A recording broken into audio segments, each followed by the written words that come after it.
रोहन केरल के पास एक छोटे से गांव में एक गरीब मजदूर था। वह दिहाड़ी मजदूरी करके अपनी आजीविका चलाता था। उसका काम कूड़ा करकट साफ करना था। वह घर घर जाता था और कूड़ा उठाकर एक जगह फेंक देता था। फिर एक दिन रोहन अपने दोस्त रमन से कहता है, रोहन यार, मैं इस रोजमर्रा की जिंदगी से तंग आ चुका हूँ। बस यही काम बचा है मेरे पास। रमन, अब क्या करें भाई, हम गरीबों की जिंदगी ऐसी ही है। ज्यादा मत सोचो और काम में लग जाओ रोहन। हाँ, करना ही होगा, नहीं तो खाना कहाँ से आएगा। फिर रोहन कूड़ा उठाने के लिए एक घर जाता है। गुरु, कल का कचरा दे दो मालिक। ले लो और समय से जल्दी आ जाओ। क्या यह तुम्हारा रोज का ड्रामा है? रोज देर से आता है रोहन। बॉस, इन दिनों बहुत ठंड है, इसीलिए आने में दिक्कत हो रही है। हाँ, तुम बड़े बादशाह हो। सुबह जल्दी उठकर चोरों का काम करने से तुम्हें बड़ी परेशानी हो रही है। रोहन कचरा लेकर चला जाता है। फिर रोहन उन्हीं घरों से कूड़ा उठाकर जाने वाला होता है। तभी देखता है तालाब के किनारे सोने के रंग की 3 मछलियां तड़प रही थी। ओह, कितनी खूबसूरत मछली है, सुनहरी मछली की तरह। लेकिन ये तालाब से कैसे निकली? इसे वापस तालाब में छोड़ दूं। रोहन तीनों सुनहरी मछलियों को वापस तालाब में छोड़कर अपने घर चला जाता है। फिर अगली सुबह वह अपना कचरा इकट्ठा करके एक जगह फेंक देता है और उसी तालाब से वापस चला जाता है। फिर तीनों सुनहरी मछलियां उसे फिर किनारे पर दिखाती हैं। अरे, ये सुनहरी मछली आज फिर तालाब के किनारे कैसे आ गई? कोई जानवर और पक्षी ले आई होगी। चलो वापस पानी में चलते हैं। ये कहकर रोहन तीनों सोने की मछलियों को वापस तालाब में छोड़ देता है। अगले दिन वही होता है। रोहन अब अपने मन में सोचता है, ये सुनहरी मछलियां रोज तालाब के किनारे आती हैं। शायद उनका यहाँ रहने का मन न हो। मैं एक काम करके अपने साथ घर ले जाता हूँ। तब रोहन तीनों सोने की मछलियों को अपने साथ घर ले आता है। मैं तुम तीनों को घर ले आया हूँ, लेकिन कहाँ? मैं इतना भी अमीर नहीं हूँ कि मछली की टंकी ला सकूं। फिर रोहन पानी से भरा कांच का एक बड़ा बर्तन लाता है। आप तीनों को इसमें एडजस्ट करना है।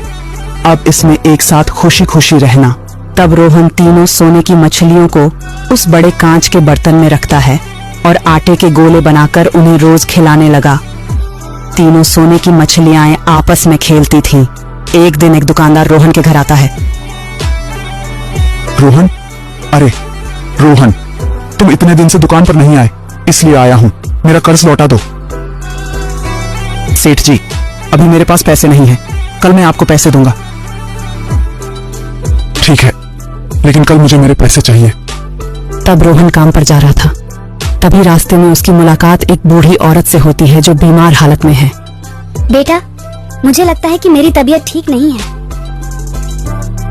अम्मा, तुम चिंता मत करो, मैं तुम्हें अभी दवा देता हूँ। जिंदा रहो बच्चे, तुम एक अजनबी की मदद कर रहे हो। भगवान तुम्हें सारी खुशियाँ दे। रोहन फिर वहाँ से चला जाता है, लेकिन जैसे ही उसने अपनी जेब देखी, उसमें पैसे नहीं थे। तो रोहन डॉक्टर के पास जाता है। डॉक्टर साहब, एक माँ की तबीयत बहुत खराब है। मैं तुम्हारे पैसे जल्दी लौटा दूंगा, दवा दे दो। अगर हम तुम जैसे लोगों को ऐसे ही उधार देना शुरू कर देंगे तो हमारा धंधा बंद हो जाएगा। पहले भी बहुत लोग दवा ले चुके हैं, मैं तुम्हें दवा नहीं दूंगा। प्लीज डॉक्टर साहब, अम्मा जी की तबीयत बहुत खराब है। प्लीज मुझे दवाई दे दो डॉक्टर। मुझे फर्क नहीं पड़ता, वो औरत मर भी जाती है। जब पैसे देती है तो दवाई लेकर ही जाना। वैसे तुम्हारी माँ कौन है? इतनी चिंता किसको है? मेरी तो माँ नहीं है, पर किसी की तो माँ होगी। तुम जैसे लोगों की वजह से इंसानियत पर से भरोसा उठ रहा है। रोहन उदास होकर घर आता है और सुनहरी मछली के पास बैठकर रोने लगता है। उसकी आंखों से आंसू निकलते हैं। मछली को देखता है। तभी अचानक एक मछली पानी से बाहर आती है और अपने मुंह से सोने के सिक्के निकाल लेती है। रोहन फिर सो जाता है। सिक्के को देखकर कहते हैं, ये सोने का सिक्का कहाँ से आया? बहुत देर तक सोचने के बाद भी रोहन को कुछ समझ नहीं आता। फिर वह सोने के सिक्के उठाकर अपनी दवाई लाता है और अम्मा को अपने घर में रखता है और बाकी के पैसे से कर्ज भी चुका देता है। तब अम्मा उससे कहती हैं, बेटा रोहन, इतने पैसे कहाँ से लाए? मैं अम्मा को नहीं जानता। मैं बाजार से घर आया और अपनी सुनहरी मछली के पास उदास बैठ गया। फिर यहीं मुझे ये सोने के सिक्के मिले। अम्मा को यह समझ में नहीं आया कि सिक्के कहां से आए। फिर कुछ देर बाद रोहन सो जाता है। फिर उसे रात में आवाज सुनाई देती है। आवाज, रोहन, रोहन, रोहन। रोहन ऊपर देखता है लेकिन आवाज रुक जाती है। थोड़ी देर बाद फिर आवाज आती है। आवाज, रोहन, रोहन, रोहन। रोहन उठता है और मछली के पास जाता है। क्या तुम लोगों को भी कोई आवाज सुनाई दी?